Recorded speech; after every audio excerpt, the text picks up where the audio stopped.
la filosofía como madre de toda emancipación. ¿Por qué es Heidegger el más importante filósofo del siglo XX? Hay nazismo en Ser y Tiempo, Domingo Faustino Sarmiento, y el libro más excepcional, Facundo, Civilización y Barbarie, el gran libro sobre América Latina. Y lo que dice Sartre en una de sus más bellas frases: un hombre es lo que hace con lo que hicieron de él. Foucault va a decir: el hombre ha muerto. Si se piensa en filosofía, lo que se piensa es la totalidad.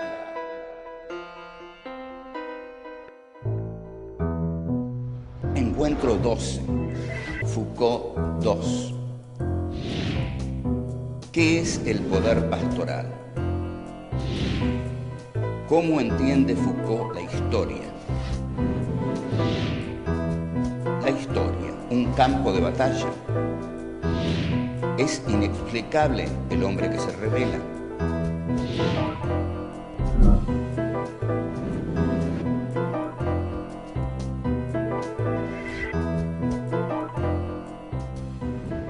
Uno de los conceptos fundamentales de Michel Foucault es el de poder pastoral. De algún modo sospecho que, debido a sus intensivas lecturas de Heidegger, proviene de la famosa fórmula que Heidegger elabora en su carta sobre el humanismo, en la que dice: el lenguaje es la morada del ser y el hombre es su pastor. Aquí aparece la idea del hombre y el pastor. Lo que va a hacer Foucault es decir que el poder es el pastor del hombre. ¿Esto qué significa? ¿Qué hace un pastor? Un pastor guía su manada. ¿Qué es un pastor? Es el dueño de la manada. En consecuencia, lo que hace el pastor es ser el dueño de la manada y guiar la manada. O sea, lo que va a hacer el poder pastoral es justamente eso. ¿Por qué lo llama poder pastoral? Porque la Iglesia, el poder de la Iglesia católica, ese poder instituido, poderoso, que la Iglesia en tanto institución levanta luego de la muerte de Cristo y de los apóstoles, la Iglesia pasa a transformarse en un Estado institución, y ahí lo que la Iglesia requiere de los pecadores, somos todos pecadores, lo que requiere es que los pecadores, para saldar, para limpiar sus pecados, se los confiesen al cura. Entonces, esto es lo que se llama la confesión. Entonces, el pecador va al confesionario y le confiesa al cura todos sus pecados. ¿Qué es lo que aparece aquí? Aparece un poder que el cura tiene sobre el pecador, porque el cura conoce los pecados del pecador y el pecador no conoce los pecados del cura, porque esa no es la relación. La relación es que el cura es el poder eclesiástico, el poder pastoral. Y ese poder pastoral controla a los hombres a través del temor a Dios y de la confesión. ¿Por qué se produce la confesión? La confesión se produce porque le temo a Dios. Y si le temo a Dios, temo que Dios me castigue por mis pecados. Y si Dios me castiga por mis pecados, debo confesar estos pecados. Y para confesar estos pecados, tengo que ir al confesionario. Entonces, ahí instauro al cura que oye mis pecados como aquel que tiene poder sobre mí. Esto es el poder pastoral. Ahora, lo que va a decir Foucault es que este poder pastoral, que se extiende a lo largo de toda la Edad Media y que es el poder controlador de la Iglesia sobre los hombres, se va a prolongar en el Estado moderno. El Estado moderno es el que comienza a ejercer ahora el poder pastoral. Podemos preguntarnos, ¿cómo? Si el Estado moderno no tiene curas, no tiene sacerdotes, no hay confesión. No es así, va a decir Foucault. Usted, cuando va al médico, le confiesa todo al médico. El médico le puede preguntar lo que quiera y usted va a tener la tendencia de contestarle todo, salvo que le haga una pregunta disparatada o terriblemente íntima, que a usted lo avergüence, pero va al médico a confesarse, a confesar sus, digamos, problemas físicos, de salud, pero ahí ya hay una relación de desigualdad.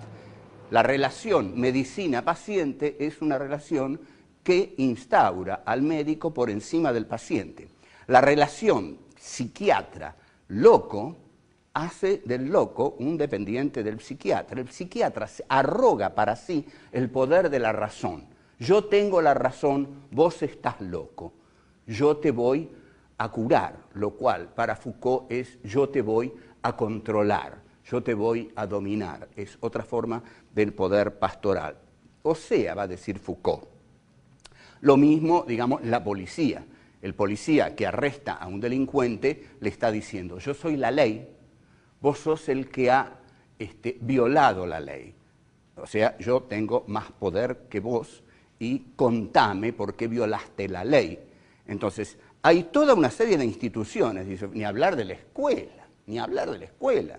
La maestra que le dice a los alumnos, esta es la verdad, les voy a enseñar la verdad. ¿Y qué les enseña? La verdad que está en los libros de enseñanza. ¿Y los libros de enseñanza qué dicen? Dicen la verdad del poder, la verdad que ha dicho el poder a lo largo de los tiempos. Si analizamos nuestros libros de enseñanza, vamos a ver que dicen lo mismo, no sé, desde hace 100 años por lo menos. Y ese es un poder pastoral. El maestro es el pastor de sus alumnos. Y el pastor de esos alumnos le transmite a esos alumnos la ideología del poder en la educación. Y si esto intenta ser transgredido, esto sí que es llamado subversión ideológica, porque la visión de la historia es una sola y es la que dice el maestro en la clase. Y esa visión es la visión del poder, y ese poder es el poder pastoral. Volvemos.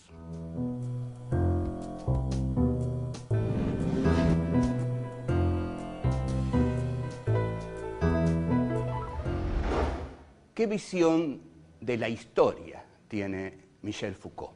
Acá sí que entramos en una cuestión realmente profunda, densa. Michel Foucault es un historiador, un analista del devenir histórico que para él no va a existir. La idea de devenir histórico como una cosa lineal que se va desarrollando no existe. Lo que existe para Foucault es una discontinuidad en la historia. La historia no es un continuum, sino es una discontinuidad. ¿A quién se está oponiendo? ¿A quién se está oponiendo? Se está oponiendo al historicismo de Hegel. Nosotros en estos encuentros hemos analizado la visión de la historia en Hegel, una visión de la historia que consistía en decir que la historia tenía un desarrollo dialéctico interno y necesario. Ese desarrollo dialéctico era el que el sujeto absoluto iba tomando a través de ese desarrollo conciencia de sí hasta llegar a la autoconciencia total que ocurría en la filosofía de Hegel.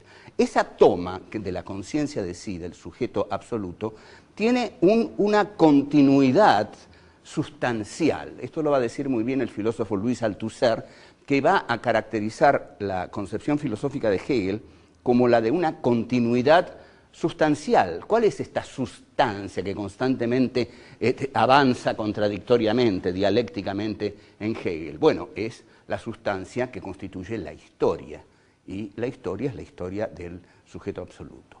En Marx, que toma, en mi concepto, muy acríticamente la dialéctica hegeliana, aunque se diga que la pone de cabeza abajo, no es así. Marx hace, con perdón de los marxistas, una metafísica de la historia. Estos son para mí los costados más endebles de Marx, y justamente son aquellos en los cuales la Academia Soviética insistió más en desarrollar. Lo que hace Marx es decir que la historia es dialéctica, es decir, que la historia tiene una linealidad que no se detiene y que esta linealidad es dialéctica, es decir, que hay una afirmación, una negación de esa afirmación, una negación de la negación y una nueva afirmación que contiene a los contrarios anteriores. Entonces, la dialéctica le permite decir a Marx que de la negación que hace la burguesía del feudalismo surge el proletariado. O sea, del triunfo de la burguesía surge el proletariado. Y que el proletariado, violentamente, va a decir Marx, va a aniquilar a la burguesía y va a establecer finalmente una sociedad sin clases, donde, bueno, habrá una gran plenitud, el lobo dormirá junto al cordero, y habrá una gran libertad, no habrá clases, no habrá explotación del hombre sobre el hombre. Como vemos, todo esto se hizo trizas. Ni el proletariado enterró a la burguesía, más bien parece al contrario, que la burguesía hubiera enterrado al proletariado y que no vemos un horizonte de plenitud en el cual, digamos, el lobo duerma junto al cordero y seamos todos libres, sino que vemos un horizonte apocalíptico prácticamente. Entonces, pero lo fundamental es que se trata de una metafísica de la historia. ¿Por qué metafísica de la historia? Porque es un ordenamiento de los hechos históricos, considerando que internamente a los hechos históricos se va desarrollando una necesidad. En Marx, la necesidad de que el proletariado derrote a la burguesía e instaure una sociedad sin clases. Foucault, entonces, muy inteligentemente, y este es un gran aporte de Foucault, aunque lo había hecho Sartre, ojo, hay que leer la crítica de la razón dialéctica. Sartre ya había dado una concepción de la dialéctica que no tenía como presupuesto la linealidad interna necesaria, lo que vamos a llamar de aquí en adelante el decurso histórico. Pero es Foucault el que efectivamente cuestiona esto con mayor eficacia. Entonces Foucault dice que todas esas son metafísicas de la historia, que la historia no tiene un devenir necesario ni lineal, que no tiene un decurso necesario lineal, sino que la historia es una discontinuidad permanente, y esto le permite decir que él no hace una metafísica de la historia, porque él se basa en Nietzsche. Y Nietzsche tiene un texto que pueden leer, porque es un enorme placer leerlo, que se llama La segunda consideración intempestiva, que se consigue fácilmente, ediciones Zorzal. Esto no es un chivo, es algo necesario que yo tengo que decir para que usted consiga ese libro. Es un pequeño librito así, barato, y se lee La segunda consideración intempestiva de Nietzsche, donde Nietzsche genialmente dice, pero ¿qué es esto? ¿Qué es esto de una historia que es lineal, racional, que marcha alegremente hacia el futuro en medio de contradicciones, pero siempre linealmente? Esto, dice, es un dinosaurio, no es la historia. Esto es materia bastarda para los historiadores idiotas, más o menos es lo que dice Nietzsche.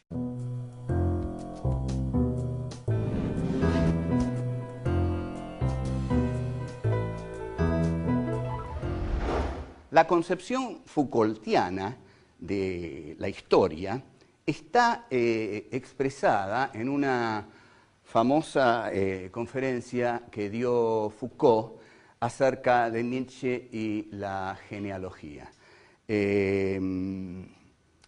Ya Hegel, en el prefacio de la fenomenología del espíritu, un texto monumental de la filosofía que nosotros lo analizamos en otros encuentros, desde 1807, tiene una fórmula que dice: la verdad es el delirio báquico en el que cada miembro se entrega a la embriaguez.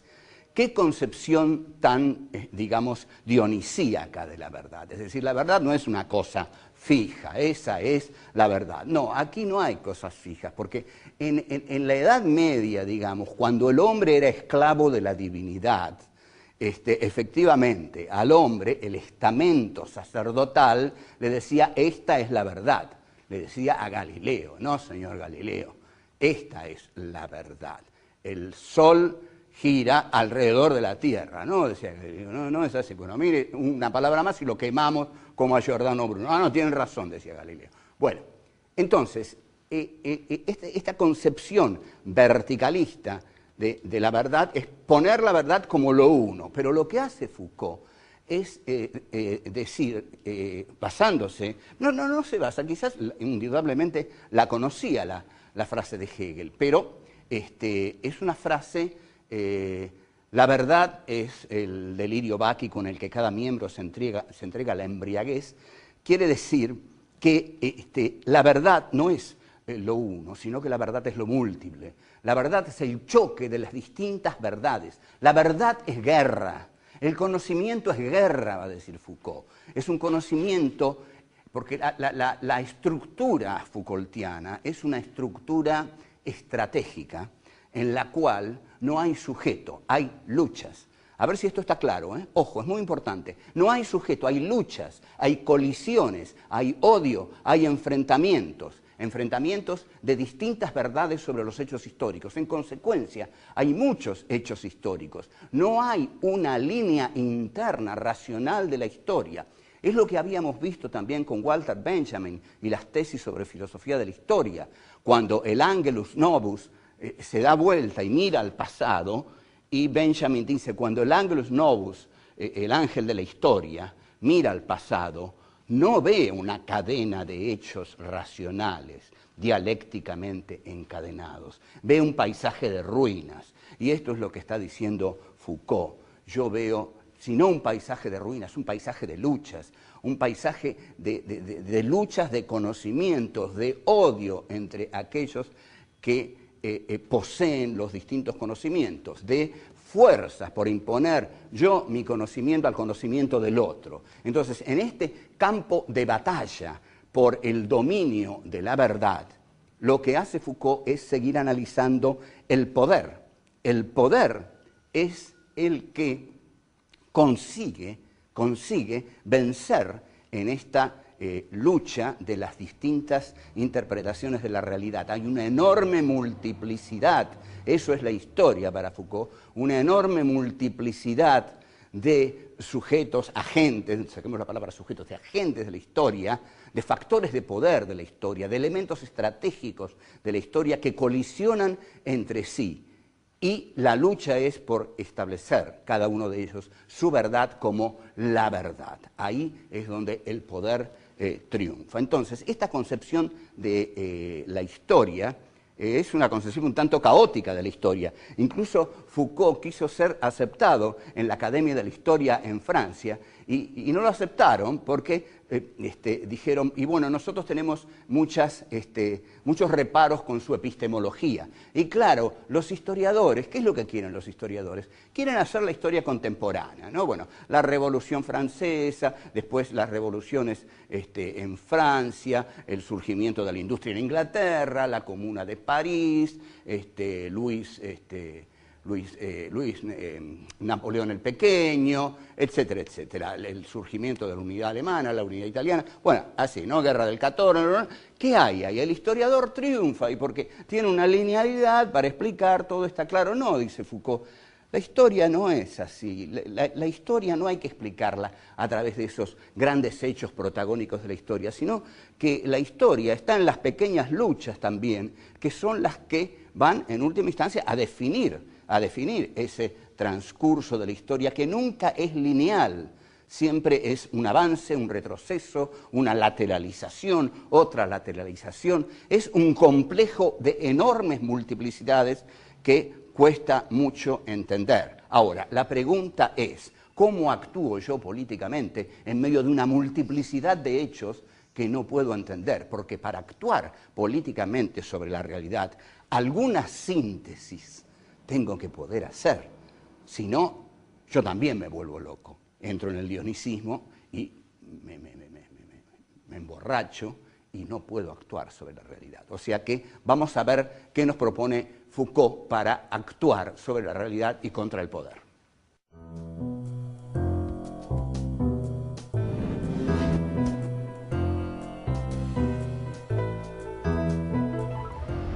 Foucault anticipa muchísimo a los posmodernos en esta idea de la enorme fragmentación de la historia. Y los anticipa porque les da letra, es 20.000 veces más pensador Foucault que todos los posmodernos juntos.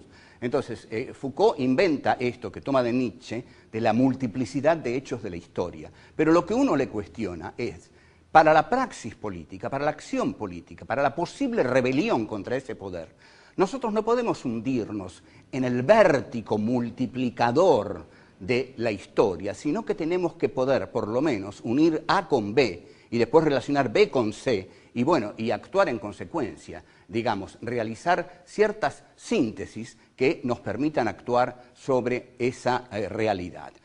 Foucault va a llegar muy tarde a conceder la posibilidad de la rebelión contra el poder. Su fórmula, donde hay poder, hay resistencia al poder, recién va a comenzar a ser respondida a fines de los años 70 en sus clases del Collège de France.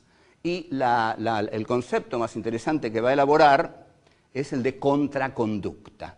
Es decir, que a las conductas del poder hay contraconductas de los sometidos al poder. No es mucho, pero le pasó algo a él. Y esto es tal vez muy conmovedor.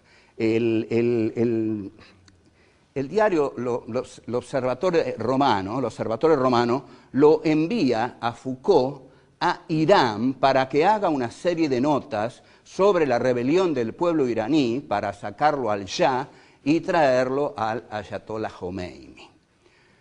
En ese momento Foucault no sabía quién era el Ayatollah Khomeini, es decir, no sabía que iba a ser un carnicero.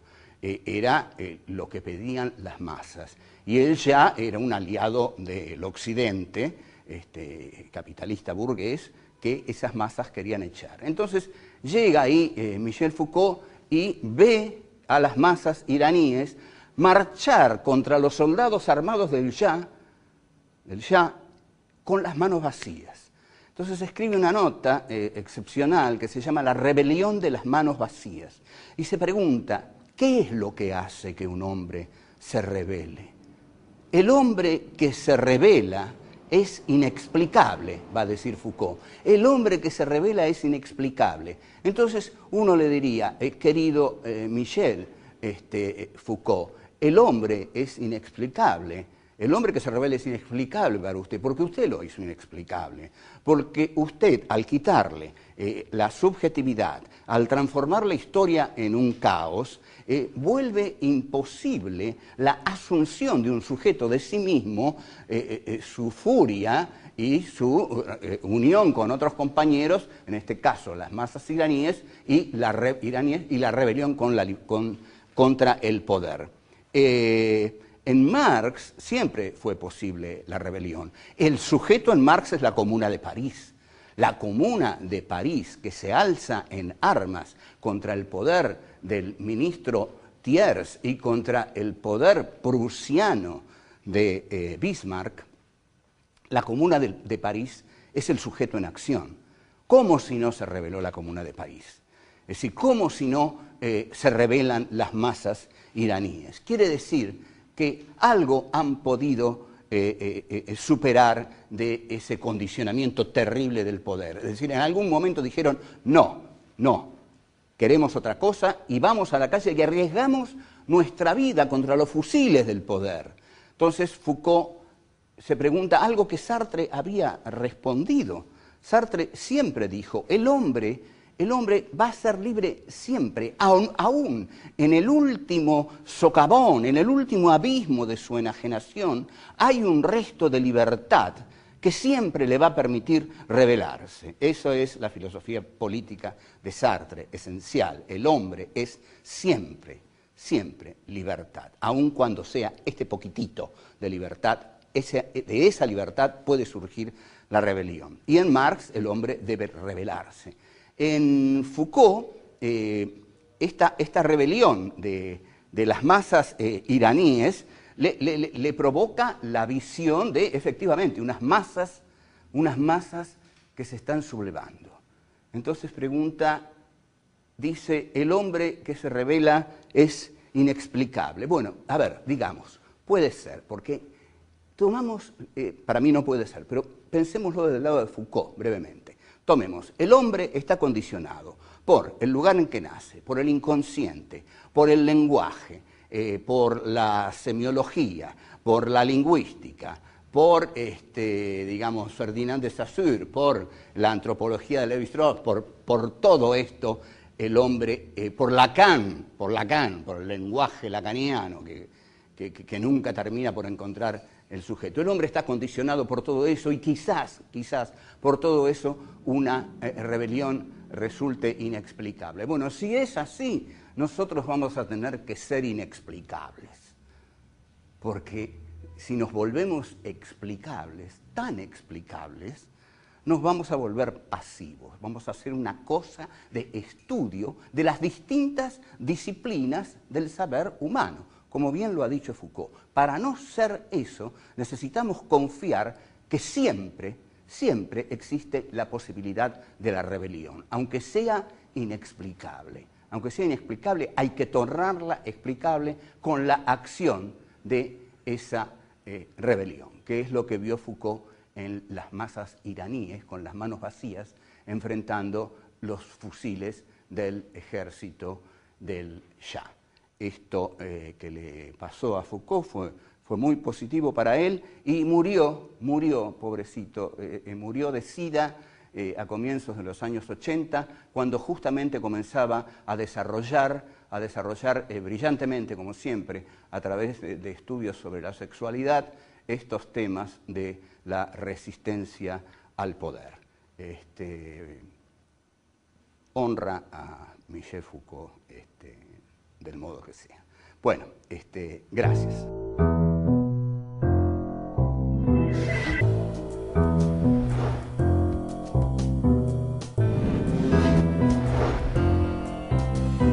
La historia es una discontinuidad permanente. La verdad es el delirio básico en el que cada miembro se entrega a la realidad. Porque la visión de la historia es una sola y es la que dice el maestro en la clase. Y esa visión es la visión del poder. Y ese poder es el poder pastoral. El hombre es siempre libertador.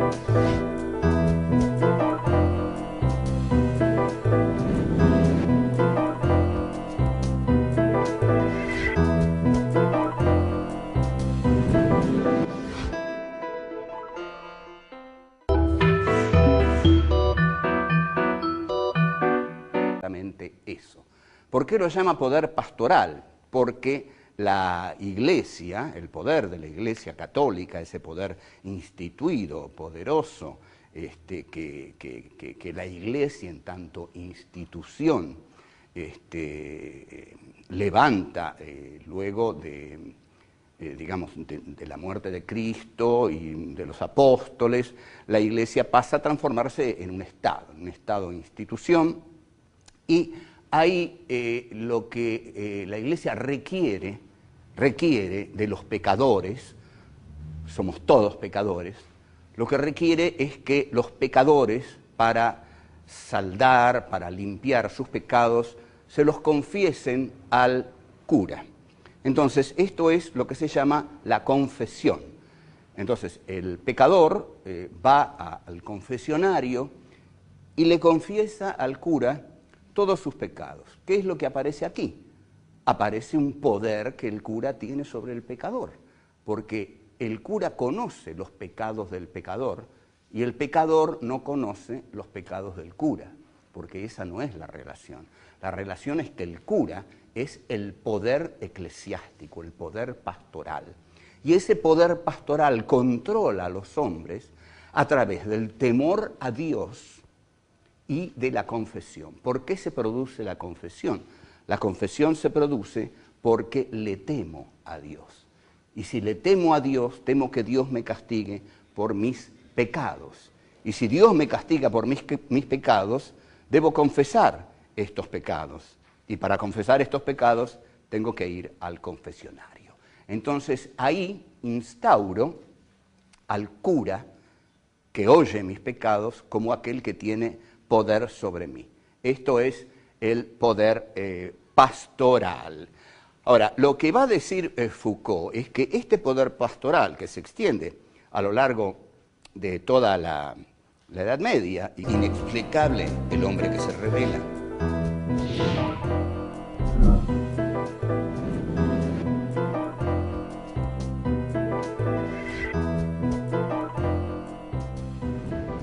de los conceptos fundamentales de Michel Foucault es el de poder pastoral.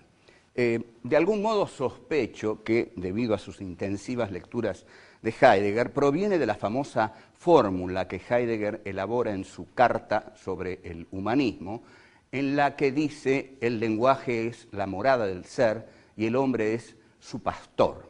Aquí aparece la idea del hombre y el pastor. Lo que va a hacer Foucault es decir que el poder es el pastor del hombre. ¿Esto qué significa? ¿Qué hace un pastor? Un pastor guía su manada. ¿Qué es un pastor? Es el dueño de la manada. En consecuencia, lo que hace el pastor es ser el dueño de la manada y guiar la manada. O sea, lo que va a hacer el poder pastoral es justo, que es el poder controlador de la Iglesia sobre los hombres, se va a prolongar en el Estado moderno. El Estado moderno es el que comienza a ejercer ahora el poder pastoral. Podemos preguntarnos, ¿cómo? Si el Estado moderno no tiene curas, no tiene sacerdotes, no hay confesión. No es así, va a decir Foucault. Usted cuando va al médico, le confiesa todo al médico. El médico le puede preguntar lo que quiera y usted va a tener la tendencia de contestarle todo, salvo que le haga una pregunta disparatada o terriblemente íntima que a usted lo avergüence, pero va al médico a confesarse, a confesar sus, digamos, problemas físicos, de salud, pero ahí ya hay una relación de desigualdad. La relación medicina-paciente es una relación que instaura al médico por encima del paciente. La relación psiquiatra-loco hace la filosofía como madre de toda emancipación. ¿Por qué es Heidegger el más importante filósofo del siglo XX? Hay nazismo en Ser y Tiempo, Domingo Faustino Sarmiento, y el libro más excepcional, Facundo, Civilización y Barbarie, el gran libro sobre América Latina. Y lo que dice Sartre en una de sus más bellas frases, un hombre es lo que hace con lo que hicieron de él. Foucault va a decir, el hombre ha muerto. Si se piensa en filosofía, lo que se piensa es la totalidad.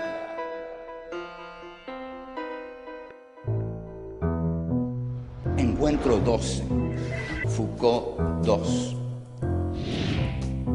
¿Qué es el poder pastoral? ¿Cómo entiende Foucault la historia? La historia, un campo de batalla.